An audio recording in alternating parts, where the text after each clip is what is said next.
So after 9/11, a lot of millennials didn't want to work above the second or third floor of the high rises we had. And there were lots of jobs open in Minneapolis at the headquarters building at 600 Nicollet, still remember the address, that were like on the 25th, 27th floor. And these jobs were open for 6, 7, 8, 9, 10 months. And they were like, we don't understand why we can't fill these jobs. We're a US bank. Who doesn't want to work here? So they called us because the managers around the company just started calling the generational people saying, hey, no one under the age of 30 wants to work for us. So we started, hey, pick up the phone. So we called the people that said no. And several of them said, after 9/11, I don't want to work above the second floor. I got to be able to get out. And no one ever thought to ask them that. We had offices on the second floor. Hire them on the second floor. Well, but their boss is on the 30th floor. So get in the elevator, ride down and see them.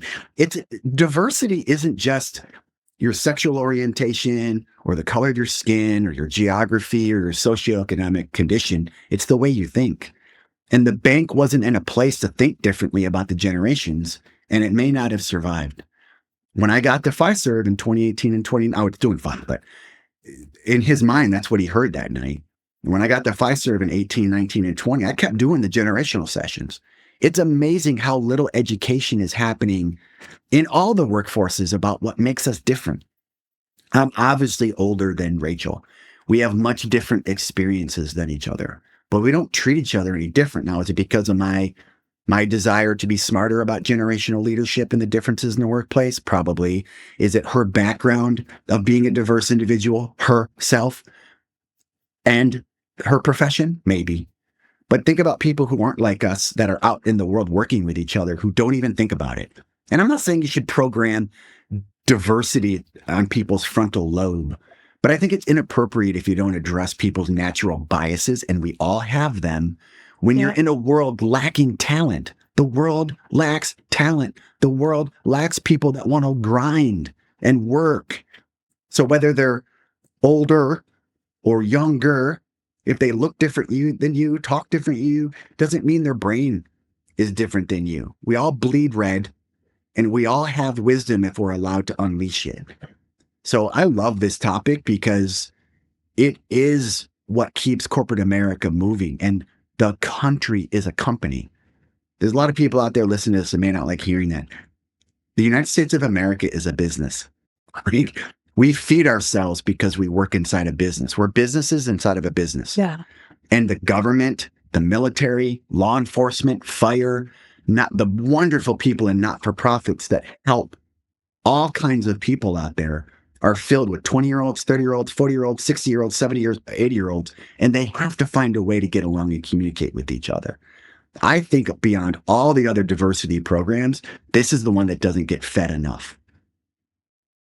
It's really true. And, it's interesting because many companies have employee resource groups, right, where they have employees, who share affinities or different, connections or identity experiences.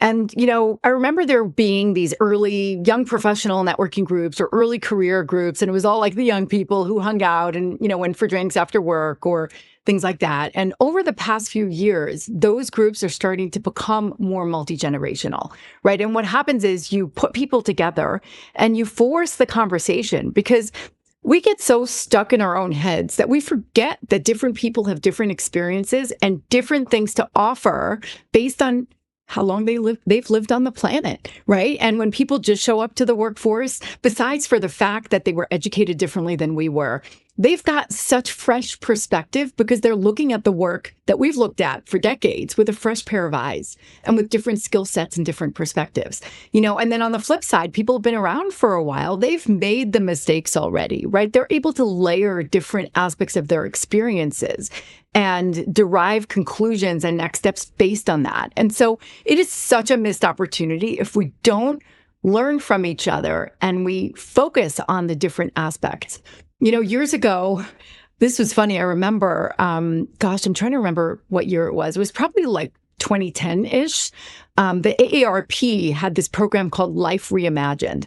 They were realizing that lots of people were retiring from the workforce at, 55, 60, 65.